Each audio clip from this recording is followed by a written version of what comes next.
I would like to welcome you to our Defunded Schools program. I'm so glad you could come and join us. We wanted the best to talk to you and tell you what's happening with it, and we do have the best here. Okay, starting out for us today, we have a gentleman from UWM. His name is Lane Hall, and he is going to explain to you the great things that are happening with defunding the schools. Could you please give him a warm welcome? Thanks, Pam, for setting this up. It promises to be an interesting night, and I'm pleased. I'll be speaking to higher education. I'm pleased to see that in the context of K through college, because I really think that's where the struggle is. Often at can we have the lights in the room? So I wanted to talk about two things tonight.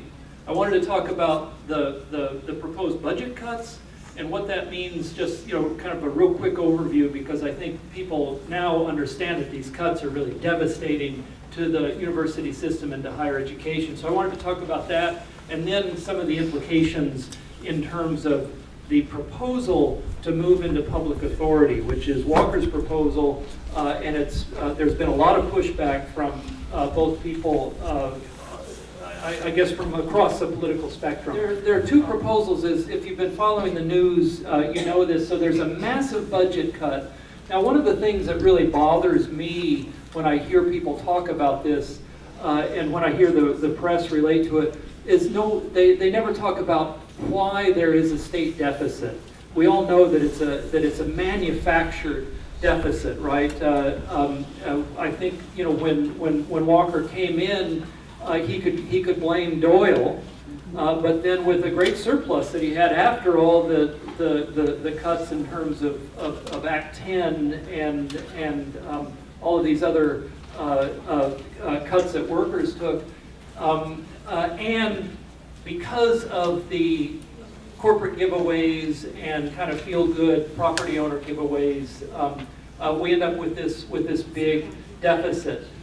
The way that he wants to plug that deficit is a $300 million cut. That's a biennium budget, so it's $150 million each biennium. Part of that proposal was also to restructure the university. So those are really two things. They need to be looked at as two separate deals, even though they've been conflated. So this $3 million cuts, it's huge. It's $150 million annually. The base funding will drop further after that. And this is a big deal that nobody ever really talks much about. The base funding will be based on a sales tax. Now, on one hand, it would be nice to have an annual or a biennial budget that we don't constantly have to go hand in hand to the legislature and hope that they are feeling benign about higher education. But on the other hand, sales tax is the most volatile tax, and it's also the most regressive tax. That is, in terms of how it affects people on the lower income scale, and really the very people that are the most affected as tuitions inevitably increase. And it is good to know, because the right-wing legislators will say, well, Doyle gave cuts of $250 million. That's true. He did that and allowed it to be made up in tuition increases, which it evened out pretty much. But it's also coming after really decades of cuts across the board. So that's part of what makes this so horrible. So you can visualize this. You can't see the details, but you can see this is 1973, and this is the trend in state-supported budget. This is down to 2013. So it used to be up around state-supported, meaning tax. The tax funding was up over 60%. Even it was around 30% not too long ago, even around 2000. We're at 18% now, and if the cuts go through as planned, would go down to 15%. So in some ways, we're no longer a state-supported institution, are we? We're kind of like state-assisted, or sort of like a little bit. In terms of my institution, UW-Milwaukee, that if, there are a lot of ifs here, and that's good to know, because if they use the same kind of formula that they've done in the past. That is how the system distributes the cuts to different campuses. If they use that formula, UW-Milwaukee would have a $40.8 million cut. That's, again, biennium, $20 million.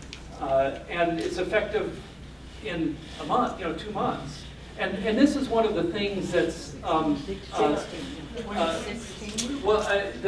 2016 is the, when the public authority would take in, that's a year from now. But the first biennium is this fiscal year. So it's and this is one of the points.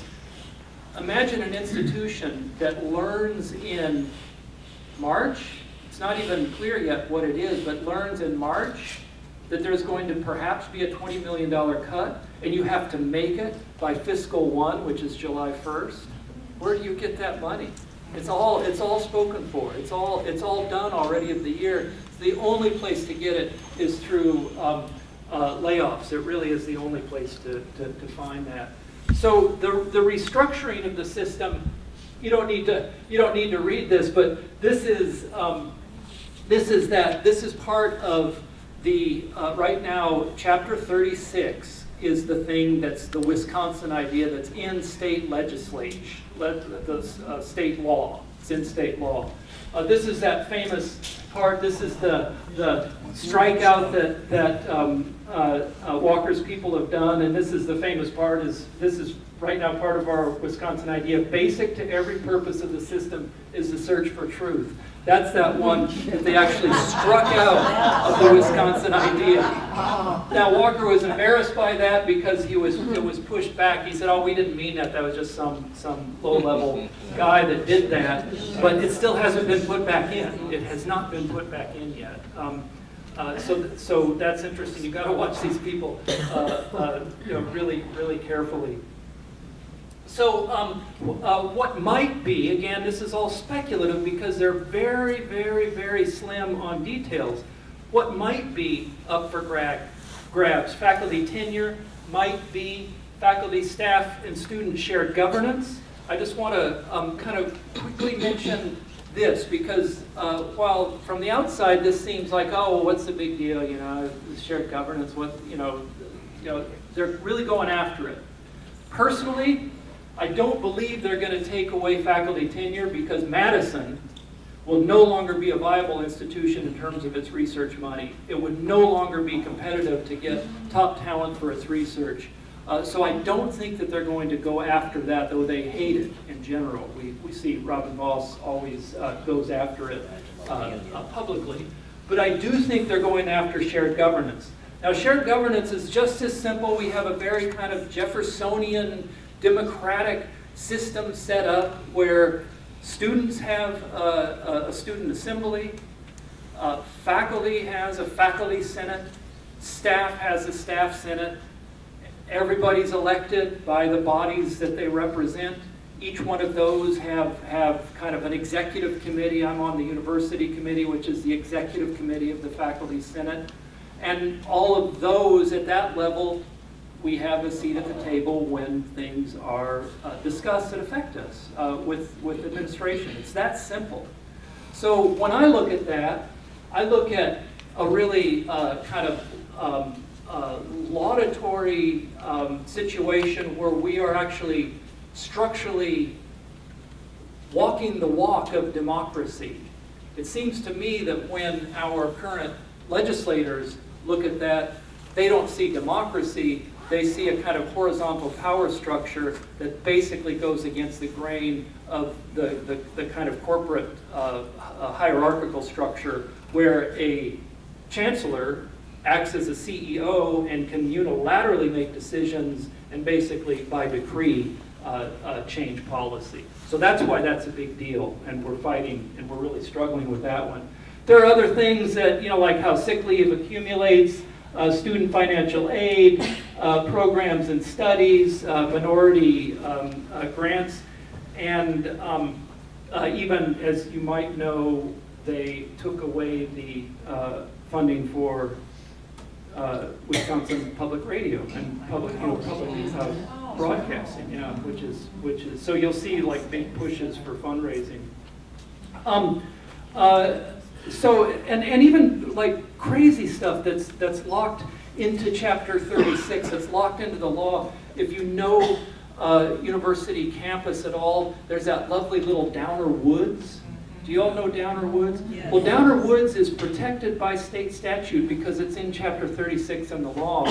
And what this makes it vulnerable for would be for sale to any kind of private developer, and we would have no say at all. So we're even struggling with that. So here's where the budget process is. It goes from executive. That's when Walker did his proposal. This is where it is right now.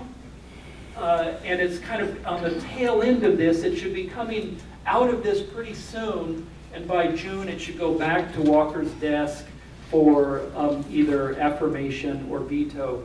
And from what I've heard, our governor has one of the strongest veto pens in the nation in terms of all the states. So he can like line item things that and there is a lot of pushback right now. So here are some issues to address. Kind of what can people do? I think the question of public authority, and we've been going at that, and that is certainly having effect. That is the articles that in the past have often been not all that sympathetic to higher education have been, I think in this cycle, have been much more sympathetic statewide. That shared governance works. I think we all need to question these cuts and what they do in terms particularly of quality. And for Milwaukee, our mission is both research, high quality, but accessibility. We educate the largest number of state citizens. We educate the largest number of minority students. We educate the largest number of veterans. We educate the largest number of non-traditional students, meaning older students. And we educate the largest number of first-generation students. I'm very proud of that at UW-Milwaukee, but it's that accessibility that the cuts will affect the most.